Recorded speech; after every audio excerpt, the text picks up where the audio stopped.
Сәлем достар, бүгін біз сіздерде әр өңірде әртүрлі аталатын 5 бармақ дайындайтын боламыз, ал бірақ бізде өзімізде қамыр-ауқат деп атаймыз.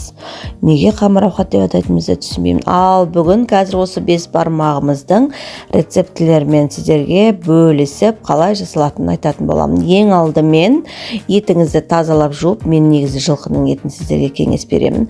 Жылқының етін тазалап жуып, тұз салып, қазанға қоямыз. Қазанымыздың астын қатты қоямыз қайнағанша. Және 2 кесе суға 2 жұмыртқа салып, електен өткізілген ұнмен тұз салып, әдемілеп, қатаңдау етіп қамыр елемес. Мен видеода жұмыртқа салғанын көрінбей қалыпты. Сондықтан сіздер ұмытып кетпеңіздер. Одан кейін қамырымыздың июі қанып тұра береді. Етімізді баяу отқа қоямыз. Бір қайнатып алғаннан кейін оның бетіндегі шыққан көбіктерін сүзгішпен сүзіп аламыз да, баяу отқа қойып қоямыз.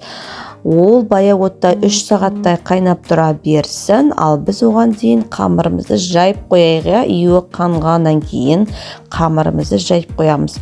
Одан кейін қамырымызды дайын болып кеуіп тұрған кезде біз етімізді жаймендеп сүзіп ала береміз. Сүзіп алып, және картошка, сәбіз салдым мен мына жерде видеода, бірақ дәмін айтсаңшы, оның дәмі өте керемет болшады. Сондықтан сіздерге де кеңес беремін.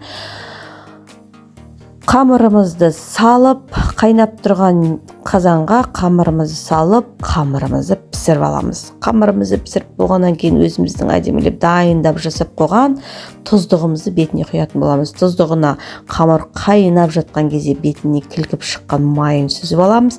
Және оған пияз тураймыз. Және оған қалауыңызша көк пияз немесе қызанақ қосуға болады. Біздің үйде көк пияз дегендерді, қызанақ дегендерді онша ұнатпайтын болғандықтан мен бұл жерде икра қостым. Және қысқа деп жауып қойған икраларыңыз бар ғой, солардан бір қасық қосып жіберсеңіздер болады.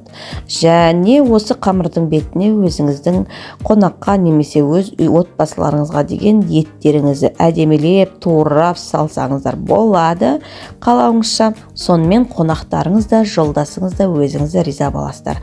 Рецепті ұнаған болатын болса, лайк басып, комментарий қалдарыңыздар. Менің каналыма тіркелуді ұмытпаңыздар. Астарыңыз дәмді болсын.